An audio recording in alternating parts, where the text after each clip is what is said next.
Welcome back, and listen up, all you ferroequinologists out there. That's someone who likes trains. We've got the annual Festival of Trains coming back to Traverse City. It's going to run through December 31st.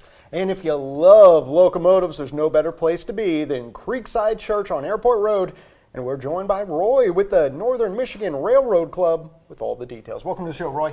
Welcome, thank you. Appreciate you coming Thanks in. for having me this morning. So tell us a little bit about the history of this event. How long have we been doing it? The first time we had it was in 2000. That was downtown, actually at the Opera House in downtown Traverse City. Then we moved to the old library on 6th Street, and then of course we were closed for the COVID activities. And it opened again in 2021 at the Creekside Church, which so far is actually the best venue for us because they got lots of room for us, a lot of great parking for people so they can come in and really enjoy the trains. That's great. Oh, yes. Train B-roll. Perfect. All right, take it away, Bill. I'm going to watch some trains. Yeah, you watch some trains run the laps. I've been to the Festival of Trains several times with my kids. Back in those days, we were over at the library location. But just really a fun event for kids, especially with the families, and just kind of give kids maybe a different experience that this generation doesn't have quite as much. Well, we like to talk about having kids there from 2 to 92, but we had to make an exception one time. I was explaining that to some folks, and the gentleman looks at me and says, "I'm 94. I said, "Okay, we'll let you come too." Only this once, though. Yeah. Only this once. Now, what is set up for this like? Because knowing the care and passion that people put into particularly their model train setups, how long does it take everyone to get ready for this event? That's kind of a mixed question because it depends on how many people come to actually help work, as opposed to come around, "Oh, that's fun. Can I look at this?" No. We need to get this stuff set up. We can do the majority of the setup in about 5 hours, but then there's a lot of details, adding what we call the toppers. You saw in the little video a little bit ago, all the details like that what's on there right now. Wow. All those details does take time, and we've got, let's see, on the O-gauge layout, 24 different toppers. And all brought by different people. We have to set those up, make sure if there's any animation that they're operating and ready to go. And making sure things like that, that big diesel is running nicely and the track's working good and the switches don't derail things, does take some time. Wow. Do you find the most satisfaction in the trains and keeping the trains running year after year, or obviously the setup with the villages and the greenery? I mean, that's also an art in and of itself. Well, one of the things about toy trains is you can go anywhere from the background to the actual operation, the electronics behind it, all the various scenery activities you have to do to put together. But one of the things that I enjoy very much is interacting with the people. And you get quite a range of reactions to these things. Oh, I bet. Now, Roy, tell us a little bit about yourself personally and your connection here. How long have you been interested in model trains? Since I was 5. Oh, wow. So what kind of collection do you have, sir? I'm pretty good sized. Is there something special? Most of the collectors I have met throughout my life, there's always that one engine. There's always that one scenic piece that just holds a special place in their heart. Well, both my grandfathers worked for the Pennsylvania Railroad, so guess what? That happens to be my favorite railroad. Yep. And the engine you got on display here in the front is one of the engines, a model of one of the ones that they used to run. Wow. That one they only made about 300 of, the real size, not this size. Wow. Wow, that's so neat. I'm just thinking back to when I guess acknowledged my love of trains because my dad has a little train set that he sets up this time of year. Every Christmas he has a little Christmas village. I would just sit there and watch it for hours, and there was always something to see. The painstaking detail that goes into this is awe-inspiring. It's awe-inspiring. And we have quite a range of talents in the people who actually put together the various toppers. Oh, I bet. I've got some where I go little details and put in people. I've got others where people have actually built a custom building. One of the things that we're hoping to have finished this time is a actual stadium that one of the guys is working on. That he's not sure he's going to be able to make it in time, but we'll. Stadium? Well, it's only in a 22-inch by 48-inch section, so it's still small. Still, the detail work that would go into that. Whoa. So Eric's story about the Christmas train makes me want to ask. My Polar Express, if you would. Right. My kid's got a Christmas train set years and years ago, which was pretty expensive at the time.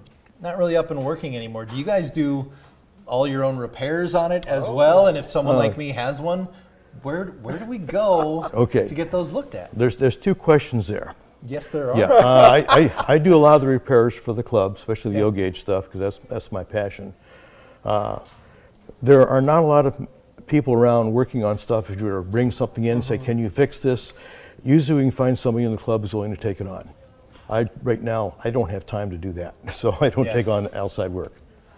Gotcha. Wow, look at these things just zip around. I could watch these. That's the yard. That's the main yard you're showing there, and the other Conrail diesel coming out of it. The other 11 months of the year, are these all set up in your homes, or are they packed in boxes in the garage? Well, actually, the O-gauge layout you're looking at right now sits in a 9x14 trailer. And all the stuff on top, all the toppers, all the rolling stock, all the engines are actually stored down in our clubhouse. Wow, man. What do people need to know to come out to the Festival of Trains, Roy? Do they need to purchase tickets, anything like that? Yeah, $6 for kids 6 and up, $30 for unlimited entrance. Throughout the entirety of the event? Yeah, Oh, and wow. we have people, typically we have a half a dozen people or more. The kid has got male and female, by the way, just enamored of the stuff, and they got to bring, Mommy, I got to come back again. Mommy, I got to come back again. I haven't seen Or Dad. half of the stuff. Right, or they just want to go see it. Well, and Just, wow. running for 10 days, it's a great opportunity and a great way to spend some of your time during the holiday break from school. You need something to do with the kids. You can go back more than once. Absolutely. Things of that nature. Absolutely. Now, are any of these interactive in any way? I know a lot of train setups, it's a, hey, please don't touch, watch, enjoy, but don't touch. But I also know that more interactive elements have come into model trains over the past decade or so. Okay, on the big layout, which you're seeing right here, we have little red buttons, 1 to 2 per the module being 4 foot long. And we've tried to add a lot of animation and things in there. Not everyone's got it, but we've got an animation on many of the items. Gotcha. That way somebody can push the button and it's on a timer and it comes up and it does something. Yeah, I saw there was police lights flashing in one Yep. shot. I saw a little gondola going up. Yep. So there's a lot of things to do, not just see. In terms of aspiring ferroequinologists, I mean, what does it take in your mind to become a train fan, a train loyalist? How long, most of the group, how long have you guys been involved in this? Well, and when do you get as Eric was claim saying, credit? I started when I was 5. Right. That was my father's trains. I got to play with them when he allowed me to. As far as getting in, the first thing is having the interest. Yeah. And the interest then becomes, do I just want to operate things? Do I want to repair them? Do I want to build the layouts? Do I want to do the scenery? Do I want to do electronics underneath? And literally, it's something that actually, for many years now, the Boy Scouts have actually had a merit badge going through the various different activities so people can learn how to do this. Oh, that's and cool. we do offer, people want to come in and become junior members. We can come in, they got to have a parent oversee them, but we do allow that to come in. We've got one member now he's now a full member, he's 20 years old, but he started when he was 12. He's actually one of our best operators. That's great. That's great. I'm sure it's rewarding to you too to see it live on through the next generations and not have this just be something that fades away.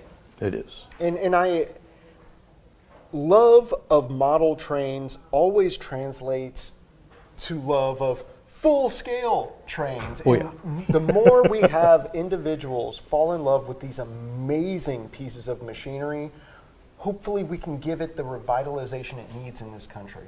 Our train system is kind of falling to the wayside, and getting that revitalized for a new generation would be just a dream come true, frankly. It is. In fact, there's a lot of people who actually enjoy riding various tourist railroads throughout the U.S.